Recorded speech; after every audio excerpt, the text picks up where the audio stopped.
So, I'm going to show you a few articles that we have now posted online, and we are going to post regularly some as we are scanning the PDFs. People are asking me more and more, Christophe, you should write a book, or Christophe, where can we read things about how to create perfumes, how to create fragrances, how to create accords, how to go about this whole process. So I've put in one place some articles that I have written or were written about some things I've done to explain to either the public or some young perfumers how to create fragrances or how to think maybe differently. And I think they are very informative as to how a perfumer in fact thinks about creating a new piece of a new accord, for instance, or creating a whole project. So there are not many books, you know, that write about the creative process in perfumery, and young perfumers especially asking me all the time, Christophe, where can we go to learn more about how we can be inspired or how to transform an inspiration into an concrete fragrance. So for instance, one article you will see was written by Ellen Lupton about the sense of smell, and she writes about a scent fountain that I've created with Dima. He's a professor at NYU School of Medicine. He's in neuroscience, but also he knows how to do engineering and olfaction. And we've created an invisible scent fountain. So imagine you have like a little stand, and out of it, invisibly, you have a flow of air coming out, scented, and you can smell like you would push on a water fountain. You can smell, and here you will have you have volatile Marilyn coming out. It's an homage to Marilyn Monroe. And then, diagonally opposite from that one fountain, you have another one on the same stand, and it's about fear. And so you have the scent coming out and coming back into the stand. So it's very clean, and you can have two different experiences. What the Cooper Hewitt Museum, which is the museum who is exhibiting this piece of art till about mid-October 2018, that is.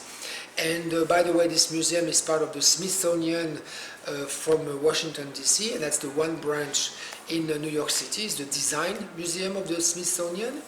And they also wanted to see the interaction between texture and scent. And so here you will see, you can smell and feel with Marilyn some very nice round waves or hills on that stand.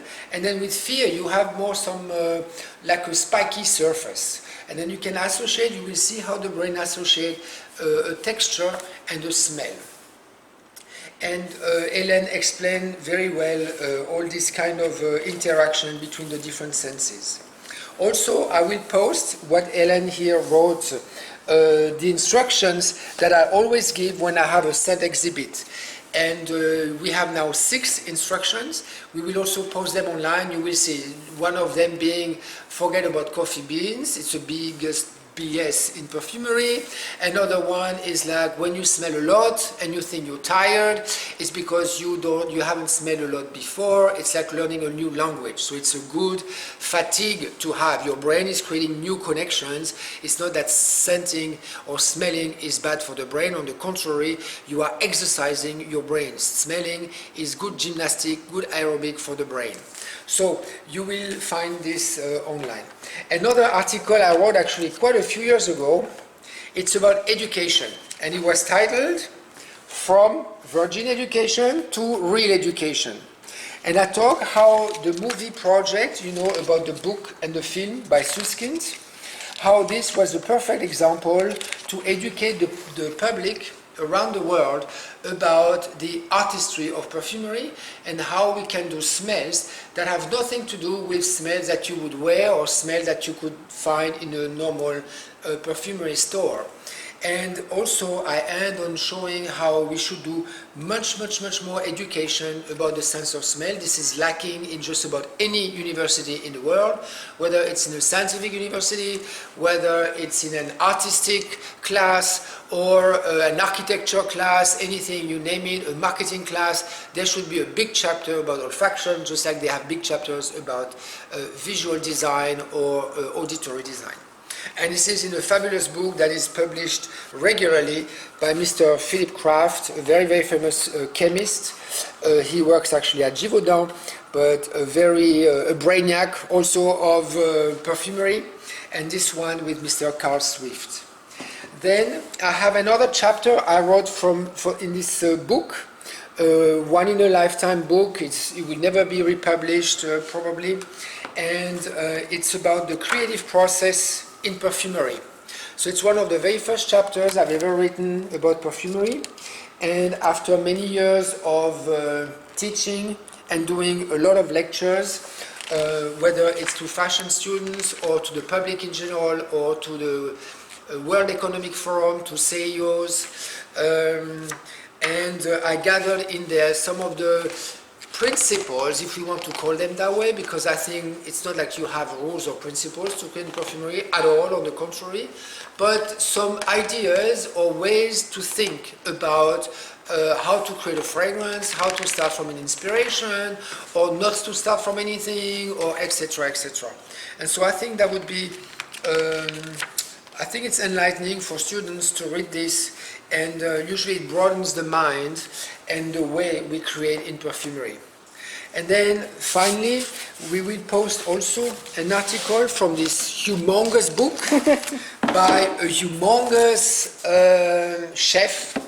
His restaurants were rating several times best restaurants in the world. The chef is Heston Blumenthal, who has his development kitchen and his main restaurant in Bray, next to Windsor, in the large neighborhood of London. And in this book, you will see a few examples of smells and scents that I've created for his dishes. So sometimes it's just to spray in the air around the guests. Sometimes it's to come out of a centerpiece in the table as you're pouring liquid nitrogen. The scent comes out, if you wish, boiling out, so to speak, and then fragrance the table to give a certain atmosphere. For instance, a Christmas atmosphere of leather and tobacco pipe, as people were having this famous BBC Christmas dinner. And so along the pages you will see some smells and scents that were used during the dishes. But at the end, there is this whole chapter about my vision of haute perfumery and haute cuisine. It goes on several pages. You see there are very big pages. It goes down to here. And this is where I was trying to show how perfumers should be inspired by the know-how of chefs. One of them, for instance, being aging. We don't use really aging in perfumery to create new dimensions. And heat. So what happens, and I've done some experiments and I know you can do some interesting things, what happens when you mix certain ingredients that are heat compatible, and this is actually the timer of the eggs that are on the cooker right now, as we are next to a kitchen, and what you can hear right now. So it probably means I need to finish talking. But and the other thing, I wanted to show chefs how they should be inspired by what we know in perfumery. We use many ingredients in a recipe. Chefs use 5 spices, big deal. Even 10 ingredients in a recipe, big deal. We use 20, 40 to create trips, to create emotions that you cannot create with 2 ingredients or 3 ingredients. So we have a big know-how here that we could share. And the bottom line is that actually when chefs and perfumers work in the same kitchen or in the same perfumery lab, within 2 minutes they understand each other. We understand dosages, we understand the way of working. It's just we collaborate very little at a very high-end level, which would be to have a fully equipped kitchen inside a perfumery lab and to have a fully equipped perfumery lab inside a kitchen. By the way, a lot of fragrance ingredients, including patchouli, sandalwood, hedione, ambretolide, you can eat. So we should have many more roller coaster rides also in restaurants thanks to all these ingredients. So one day that will come. So voila, so these are articles that are posted online, and to try to gather a little library of how to in perfumery, in a modern perfumery. So I hope you enjoy them, you get inspired, and you create the next surprises that even for us perfumer, we need more surprises from other people. Okay, so voilà. So, like, you can extract.